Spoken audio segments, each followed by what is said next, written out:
We dared not tell Bob's old gal that he'd been two-timing her down at the Warplane Museum. Truth be known, Bob has been seen courting a certain B-17. He's got a thing for fuddy-duddy, and he admits his infatuation. Having had the opportunity of flying both, the 24 very extensively, the 17 for probably 200 to 225 hours, haven't totaled up lately, I would much prefer to fly the B-17, and that's a very painful statement coming from me after 45 years of loyalty to the 24. There's another reason Bob enjoys his time spent with our B-17. The co-pilot is Bob's son, Rob. And there were a few occasions when we were short of a co-pilot. And we were short one day, there was no one available. Rob was here, and he was able to go with me. Flight controls.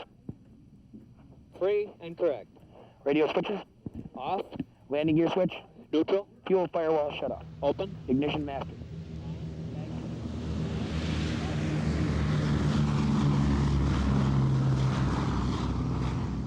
You'll miss the balloons to the right. You can let me fly or not? You got it. But this particular day, when finally we took off and got up there, and you sit there and you realize, and I looked at him and he looked at me, now it's the two of us against the world. And it's just a very warm and enlightening experience to me to share that cockpit with my son.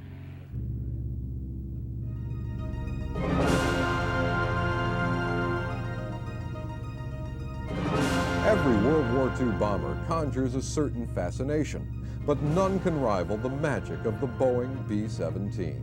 More than any other warbird, this one plane can evoke emotion unparalleled among airmen.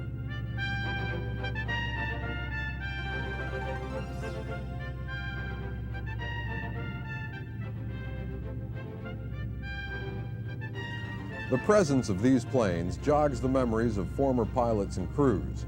Wilbur Richardson was originally a tail gunner, but switched positions with his buddy in the ball turret. He was saying that he might not stay on the crew if he decides not to fly in the ball. There would be a good chance that he would be removed from the crew, and we'd get somebody else. And so the crew didn't want him to leave, and so I said, sure, I'd take it without much hesitation. I've always figured that no matter where you are in the airplane, if it's your time to go, you're going to go. That thought was a prevailing philosophy among airmen. Wilbur made the best of the situation. His view from the turret helped pass the long hours, but it also brought the reality of war to within feet of his bubble.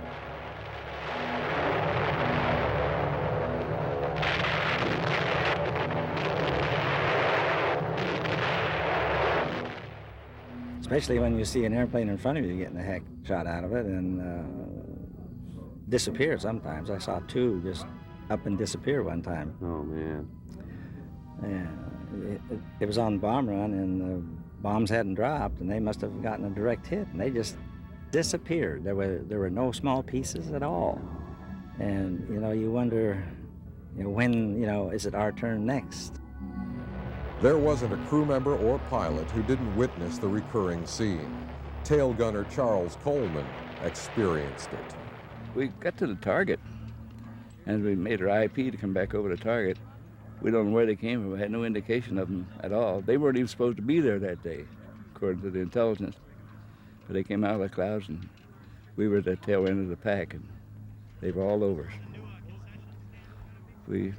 I guess we gave pretty good carry of ourselves there, but the pilot's the only one who didn't live through the whole thing. The rest of us managed to bail out. And with that mighty leap, Chuck began a 22-month ordeal as a prisoner of war. He sent me up to Heiderkrug. That was about a 4-day trip in boxcars. Got there, it was cold. It was in February, March. It was real cold up there, still had snow on the ground. And you walk in a daze, you don't know exactly what's happening.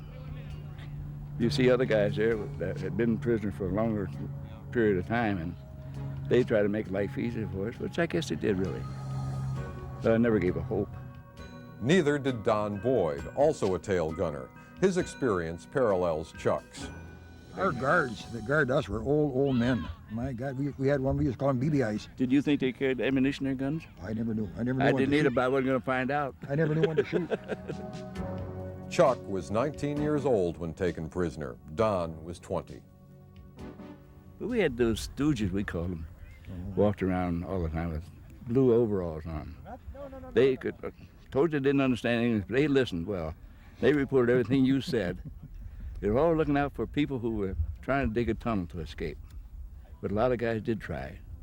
Not very few succeeded. But these little stooges would climb around like little rats looking for somebody. We had one time experience in camp with these, always repairing the fence. Give them something to do, the Italians. They came down and the ladder over their back, about 3 of them, put the ladder up, repaired the fence, went over through the warning area, put the ladder up, over the fence, and away they went. They weren't stupid. Maybe we should have there and watched them. While bailing out might seem an obvious choice in a situation like this, most pilots chose to go on with complete confidence the B-17 could get them home despite the incredible damage sustained. And someday when you wasn't flying, you get down the flight line, you watch the group come back from a mission, and you see planes in the air, and you swear they couldn't fly, but they were there. I mean, that plane took one terrific pounding and still was airworthy. And, you know, it's just you'd have to see it to really believe it, and say, how'd the guy ever get this plane back?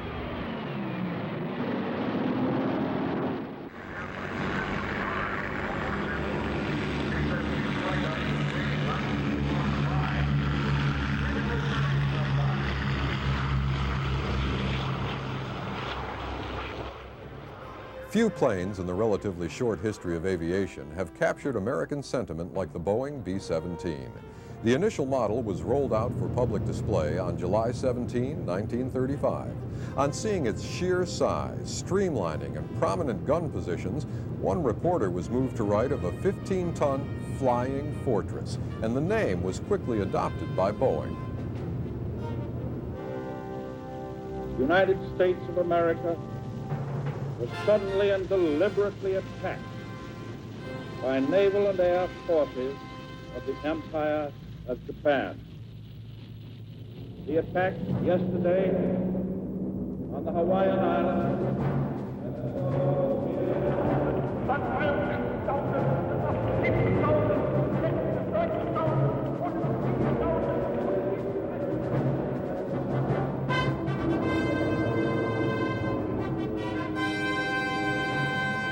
After America's entry into the war in 1941, squadrons of B-17s made their way to England for the assault on Nazi-occupied Europe.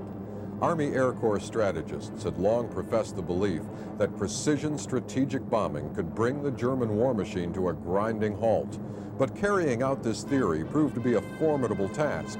Operations in the thin air of the substratosphere put considerable strain on both aircraft and crew. Freezing temperatures tested their endurance.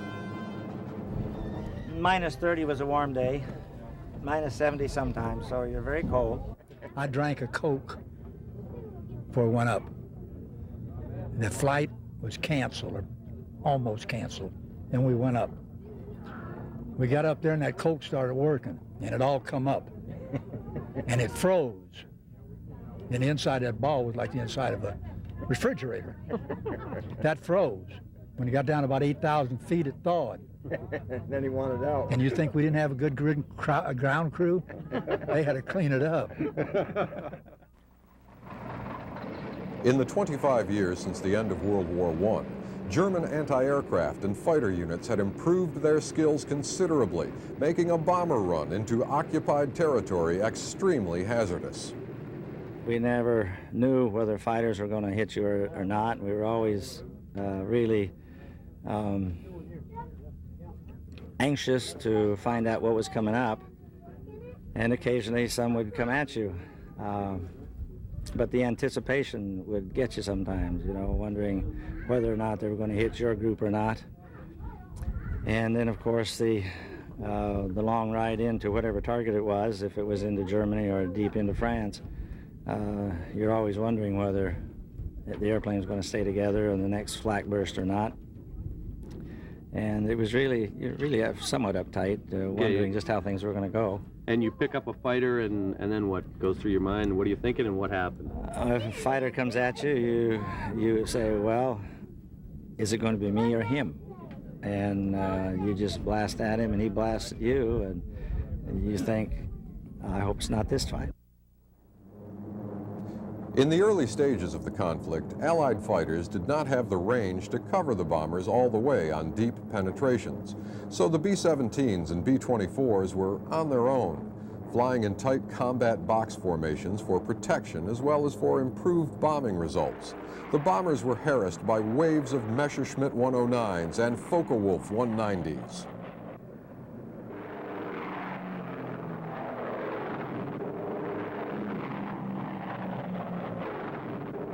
And then they were blasted by flak from 88 batteries all the way to their objectives. There's nothing you can do about flak. You know, if an enemy fighter is coming at you, you can shoot at him. So your thoughts are entirely different. At least you're fighting for your life. But when flak is coming up there, I don't know. I guess you have to imagine that it's like a duck flying over, and you got a bunch of duck hunters down here, and they can't do anything either. And that's about the way you feel. You just hope and pray that, you don't get shot down. But despite this punishment, the Flying Fortress lived up to its name and earned a legendary reputation.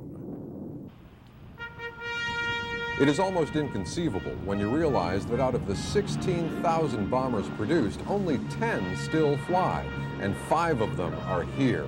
The National Warplane Museum has quickly become a favorite gathering place of the Eagles.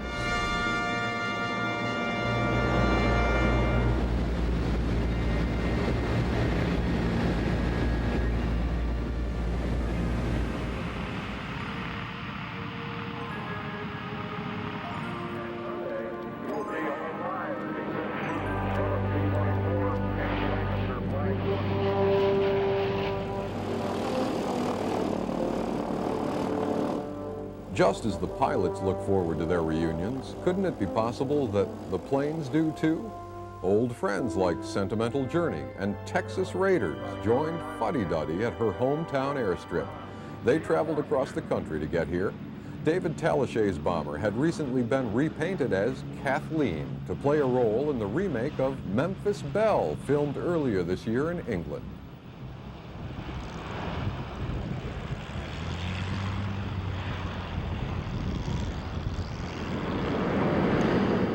History becomes tangible in Geneseo.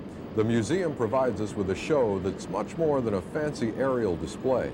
The planes wait their turn to fly on long stretches of green grass, inviting to visitors who sit and chat with veteran pilots and crews.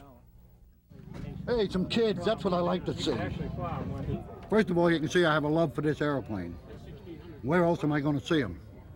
I've got 6 grandchildren who are brainwashed on 12 o'clock high, square D, B-17s. And that's why I turn around and see these kids sitting here, and I say it's wonderful. Because this is who's going to keep the history going. I'm not going to be here forever. And I think this is an important part of our history. And I hate to see it dying. It's easygoing and accessible, and sometimes the informality allows us the opportunity to do some special things for special people. All aboard. Well, I hope this is a better trip than your last one. Well, you guys know the seatbelt routine. Yes, I do. Great.